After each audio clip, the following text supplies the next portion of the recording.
A Casa Branca mudou a forma como lida com os briefings de imprensa e está adotando estratégias de propaganda da China. A Flórida propõe uma legislação para combater a censura das Big Techs, estabelecendo um forte precedente a ser seguido por outros estados.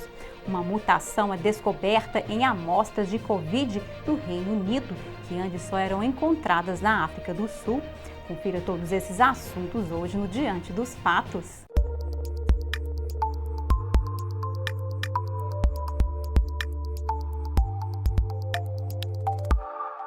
Olá, bem-vindo ao Diante dos Fatos, eu sou Marina Dalila. A Casa Branca mudou a forma como lida com os briefings de imprensa e está adotando estratégias de propaganda da China. O âncora da Fox, Lou Dobbs, divulgou uma história intrigante na noite de 2 de fevereiro. Ele tuitou que a equipe de comunicações do presidente Biden estaria examinando as perguntas antes das entrevistas coletivas da Casa Branca e criando uma folha de cola para a secretária de imprensa. Esta é a mesma estratégia usada pelo Departamento Central de Propaganda do Partido Comunista Chinês e que agora teria sido adotada pela Casa Branca. A execução da triagem de perguntas com antecedência significa que qualquer coisa que possa desafiar ou expor os problemas da administração Biden será bloqueada como informação prejudicial. Além disso, a secretária de imprensa da Casa Branca responderá a essas perguntas filtradas lendo uma cola. Dessa forma, os briefings da Casa Branca estão se transformando essencialmente em propaganda, onde a informação já foi filtrada. Em um futuro próximo, poderemos ver mais reportagens reais rotuladas como discursos de ódio ou informações prejudiciais ao serem censuradas pela mídia. Quem se atrever a publicar notícias contra a administração Biden poderá ser silenciado. Quando um governo começa a filtrar as notícias que as pessoas ouvem, ele revela claramente que está a um passo mais perto de se tornar um regime comunista. Agora vamos ao vírus do PCC. Como vimos na história, a segunda onda da gripe espanhola matou muitas pessoas.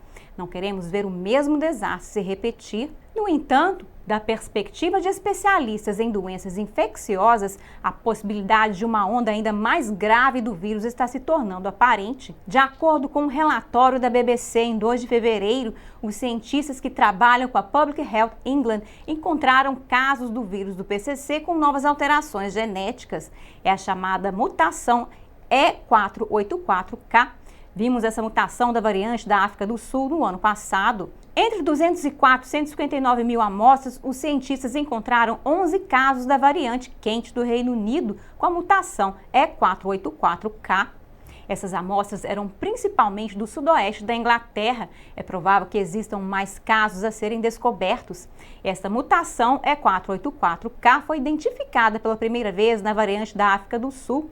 Era uma mutação compartilhada que estava presente em diferentes amostras. Vários estudos mostraram que o pico E484K é crucial. Essa mutação pode resistir aos efeitos de vários anticorpos. Em outras palavras, a mutação E484K poderia neutralizar as vacinas, tornando-as ineficazes. Ela também pode resistir à terapia de anticorpos séricos, que é uma das opções de tratamento de mais sucesso até agora. Anteriormente, essa mutação E484 foi descoberta apenas na variante da África do Sul. Ela estava principalmente confinada à África do Sul. Agora, junto com a variante da África do Sul se espalhando pelo mundo, a variante B117 do Reino Unido também desenvolveu a mutação E484K. Como sabemos, a cepa britânica B117 é atualmente a cepa mais contagiosa e amplamente difundida. Embora estivesse se espalhando rapidamente, os especialistas garantiram que as vacinas e terapias com anticorpos eram eficazes contra ela. Logo depois, a cepa B117 adotou a variante sul-africana. Essa nova cepa provavelmente se tornará mais séria. Se olharmos para a evolução da B117, sabíamos que era até 70% transmissível no início, mas a taxa de mortalidade não era clara. No entanto, cerca de um mês depois, o Reino Unido confirmou que a variante B117 pode aumentar a taxa de mortalidade em 30% a 40%. Apenas alguns dias depois disso, cientistas do Reino Unido relataram que um pequeno número de variantes da B117 desenvolveram a mutação E484K. Observando esse padrão, podemos ver que o vírus tende a piorar muito rapidamente. A única coisa que podemos fazer neste momento é renovar a vacina existente para combater a nova mutação o mais rápido possível. Quanto tempo esse processo vai demorar? Robin Shattock, professor do Departamento de Doenças Infecciosas do Imperial College London, disse em uma entrevista à BBC que sua equipe está trabalhando em uma nova vacina que usa tecnologia de RNA para a variante sul-africana. Se tudo correr bem, ela poderá ser desenvolvida em cerca de 3 semanas. Depois disso, serão necessários mais 3 meses para a vacina ser fabricada. Esta afirmação parece otimista, mas o professor Shattock deixou de fora uma etapa importante, os ensaios clínicos. Não importa o quão rápido a vacina seja desenvolvida, seja 3 semanas ou 3 anos, a parte mais crucial são os ensaios clínicos, que tendem a ser mais demorados e imprevisíveis. Os ensaios clínicos geralmente vêm em 3 fases. A primeira é onde os cientistas estão explorando a eficácia e procurando abordagens mais seguras. A segunda fase é onde elas são avaliadas quanto à segurança e eficácia e efeitos colaterais em toda a população. Na última fase, elas são certificadas, produzidas e depois distribuídas para uso público. Em circunstâncias normais, isso leva cerca de 15 a 20 anos. No entanto, durante uma pandemia, os pesquisadores empregam várias estratégias para acelerar o processo. De acordo com especialistas, o tempo mais rápido possível para uma nova vacina ser desenvolvida é de 6 meses, mas a vacina seria atrasada se o vírus sofresse mutação durante esse período. Com base em como o vírus mudou desde o ano passado, é improvável que o vírus não sofra mutação em um futuro próximo. Portanto, falando objetivamente, a vacina pode demorar muito mais do que as previsões excessivamente otimistas dos especialistas. A mutação do vírus já está muito avançada e quando fecharmos uma lacuna, o vírus estará ainda mais à frente. Agora vamos às censuras das Big Techs. O governador republicano da Flórida, Ron DeSantis, deu uma entrevista coletiva 2 de fevereiro. Ele alertou que os gigantes de tecnologia enfrentarão sérias consequências se violarem a privacidade dos residentes da Flórida ou interferirem ao acesso dos eleitores aos candidatos em futuras eleições. Ao longo dos anos, no entanto, essas plataformas mudaram de plataformas neutras que forneciam liberdade de expressão para executores de narrativas preferidas. Além disso, ele disse que eles desempenharam um papel cada vez mais decisivo nas eleições e impactaram negativamente os americanos que discordam da censura imposta pelo grande cartel de tecnologia. DeSantis também disse que os moradores da Flórida devem ter sua privacidade e informações pessoais protegidas e devem ser capazes de acessar plataformas online e participar de campanhas eleitorais sem interferência. Com base nessas propostas, ele anunciou que, de acordo com uma nova lei estadual, se um candidato a um cargo eleito na Flórida for removido da mídia social de uma empresa de tecnologia durante uma eleição, a empresa estará sujeita a uma multa diária de 100 mil até que o acesso do candidato à plataforma seja restaurado novamente. Além disso, qualquer empresa de tecnologia que use seu conteúdo e algoritmos relacionados ao usuário para suprimir ou priorizar o acesso a qualquer conteúdo relacionado a um candidato político ou causa na votação também enfrentará uma multa diária. Os cidadãos da Flórida têm o direito privado de ação contra empresas de tecnologia que violem essa condição e o Procurador-Geral da Flórida também tem o direito de abrir processos contra empresas de tecnologia que violem essas condições de acordo com a Lei de Práticas Comerciais Injustas e Enganosas do Estado.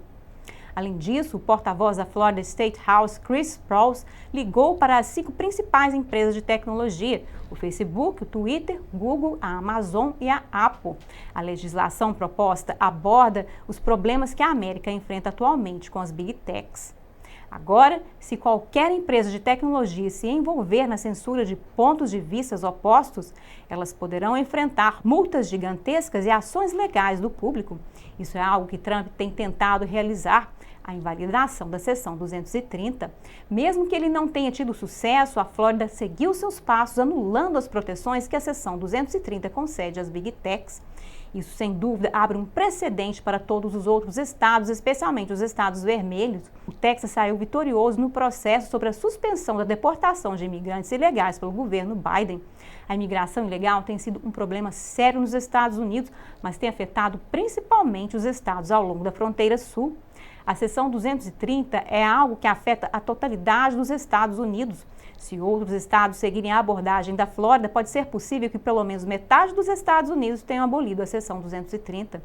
Se muitos estados realmente seguirem os passos da Flórida, acredito que isso terá um impacto inimaginável na sociedade americana. As pessoas que desejam liberdade de expressão se mudarão para os estados que revogarem a seção 230. Outros podem até protestar por seu próprio estado para revogar a seção 230, ou seja, as consequências serão determinadas para o futuro dos Estados Unidos e do mundo. Quando o Texas se posicionou para defender os valores americanos tradicionais, muitas pessoas quiseram se mudar para o Texas. Agora que a Flórida assumiu a liderança na defesa da liberdade de expressão, sem dúvida haverá mais pessoas planejando se mudar para a Flórida. Não é simplesmente uma questão de falar livremente na internet. A liberdade de expressão pode ter um impacto significativo nas mentes de toda a população. Seus pensamentos serão refletidos em suas ações, portanto, em lugares onde a liberdade de expressão é garantida, você não terá que se preocupar em ser banido de uma companhia aérea ou em não poder publicar livros porque apoiou Trump. Nem precisará se preocupar em ser expulso da escola porque condenou a violência do Black Lives Matter. Em outras palavras, o sonho americano provavelmente acontecerá na Flórida e no Texas. Em contraste com os Estados Unidos, o Partido Comunista Chinês anunciou a censura de todos os meios de comunicação em relação a assuntos atuais e políticos. A administração do ciberespaço da China emitiu um aviso em 31 de janeiro. Ela vai regulamentar ainda mais a divulgação de informações online. O foco desta campanha será em todas as formas de mídia privada, incluindo engenhos de busca, notificações automáticas, vídeos curtos, etc. O motivo foi que essas plataformas interromperam a maneira como as informações eram disseminadas online. Todo o conteúdo da mídia privada deve adquirir uma licença antes de postar notícias ou conteúdo abrangendo assuntos políticos, econômicos, militares, diplomáticos, bem como notícias de última hora sobre grandes incidentes, conforme relatado pelo Central Daily de Hong Kong. Zhou Rongwen, ministro da administração do ciberespaço na China, disse em um comunicado: aderir à direção política correta e direcionar as opiniões públicas e orientações de valor são as principais prioridades para as empresas, não importa o tipo de plataforma ou forma de comunicação que elas adotem. Zhou também disse: temos que tratar as regulamentações da mídia própria como uma missão proeminentemente importante, promovendo o grau em que punimos e lidamos com contas ilegais e não regulamentadas e as plataformas em questão. A repressão do Partido Comunista Chinês ao discurso não é nada nova, mas as medidas tomadas dessa vez ainda causam ondas de choque no povo chinês. Isso significa que inúmeros vloggers, comentaristas e celebridades da internet podem ser silenciados. Claro, eles podem tentar solicitar uma licença, mas será que conseguem? Eles poderão se expressar como antes? Esta é a grande questão.